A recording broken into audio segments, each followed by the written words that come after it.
All right, hey everyone, I'm here with Laurence Heisler from the mortgage firm. We're just having a little conversation today about first-time home buyers. I think this is a really important market. A lot of people are first-time home buyers these days, trying to take advantage of the low interest rates. So they're looking to have some questions answered. So why don't you introduce yourself and talk a little bit about first-time home buyers, and then we'll kind of get into some questions. Sure. Yeah. Thank you, Brooke. My name is Laurence Heisler. I've been doing mortgages for a long time, and I'm really enjoying what's going on right now because it is a super competitive market. And one thing that we are finding out is how important it is to have a super strong pre-approval today. Yeah. We take some extra steps than what most lenders and banks do to ensure our clients and our agents that the client has been fully pre-approved, not just pre-qualified. And when they go to make an offer, it's definitely helping to strengthen our offer because we know how competitive things are right now. Yeah, absolutely. I totally agree with that. And I think from being both on the buying and selling side of things as a realtor, that is super important to be able to have a relationship with the lender. If I'm on the selling side, I'm going to do my due diligence and call the lender of the offer we're could possibly be accepting. And then on the other side, as the buyer's agent, I know you're really great at this, and your team is, will copy the lender, so you guys on the offer email, so you have that your information readily available. You're able to check on all of those things. So super important. I totally agree. I think one thing people are a common question when I was talking about first-time home buyers that came up was, what do people need to do? Like, okay, great, I would like to buy. Whether it's now, whether it's in a year or so, is there a certain rule of thumb with closing costs, or how much should I save? And I also think there's a common misconception that you have to put 20% down. So can you kind of touch on those things? Sure, yeah, and that is a misconception. There's programs out there that clients can literally get into the house with 0% down. A lot of these are first-time home buyer programs. So when we have that conversation with the clients, we're gonna ask them if they've bought a home before or not. The rule of thumb really is, number one, make sure you get your credit score up as high as possible. Right. A lot of times we want to look at it now, even if you're buying a year from now, to see exactly where you're at, put you on a plan to get those scores as high as possible. Number two, save up as much money as possible. Even if you don't have any money right now, if you budget and you set that goal to where you know how much it would make sense for you to save, we can help you with those numbers, then that's always a great idea. Even if you don't need it, even if you've already got enough saved up, the more the better when it comes to savings. Yeah, absolutely. Would you say typically like 3% is about closing cost coverage roughly, or what would you say like is a typical number? So okay, if you're purchasing a $300,000 home. I wish it was $300. $300,000 home, and then it's going to be roughly that 3%. Would you say that's correct? Yeah, I would say that's probably a good number. General 3% for the down payment, and I'd say around 3% for what's called your closing costs and your prepaid items, which are your escrows, your taxes, your homeowner's insurance, those items. So if you're looking at buying a $300,000 house, 6% total, that puts you at right around $18,000. Yeah.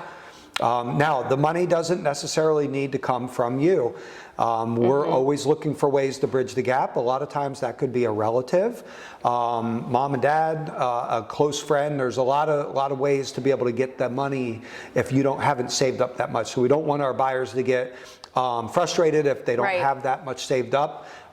There's ways that we can bridge the gap. There's also assistance. There are programs out there that we're really good at, that we can help bridge that gap for our clients as well. Yeah, that's awesome. I totally agree. And a lot of good information. I think, in general, being the consumer, being the first-time home buyer, it's really overwhelming. So I think, hitting these couple questions kind of give some clarity in what to expect and what can I do starting in the beginning. Can you talk about a little bit about mortgage rates and how they're maybe rising? And I know there's been a conversation, you want to take advantage of the rates now because of the rate they're rising, and even though I might, someone could say that they're waiting for the market to crash, but if it never crashes and you have a higher mortgage or interest rate, then obviously you're going to end up paying more money on the longevity of your loan, or more money in general. So can you touch on that too? Yeah, absolutely. So we've got rising interest rates, we've got rising home prices, and we've got super low inventory.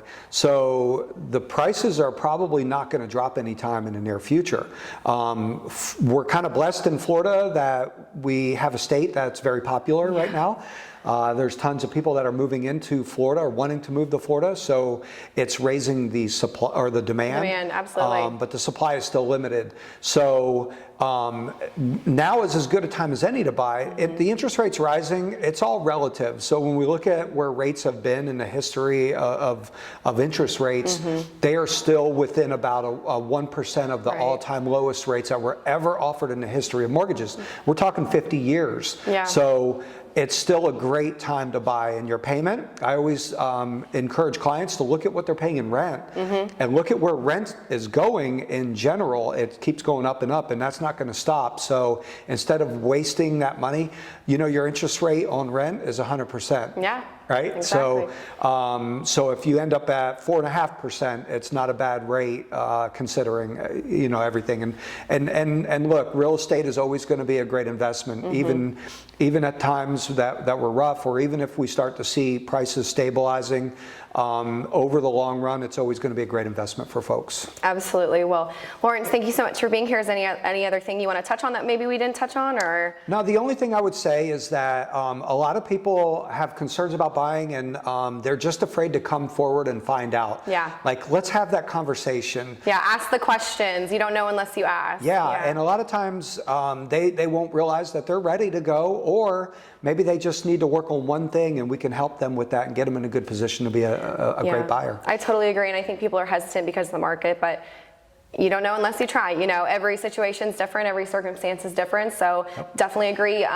If you have any questions in regards to financing, I know Laurence and his team are fantastic. We're very thankful for the partnership we have with them. So any questions in regards to financing, reach out to me or Laurence. I will also put his information down below in the caption of this video. If you need anything from me as far as real estate goes, you know where to find me as well. Laurence, thank you so much for being here, and appreciate it. Thank you, Brooke. Yeah.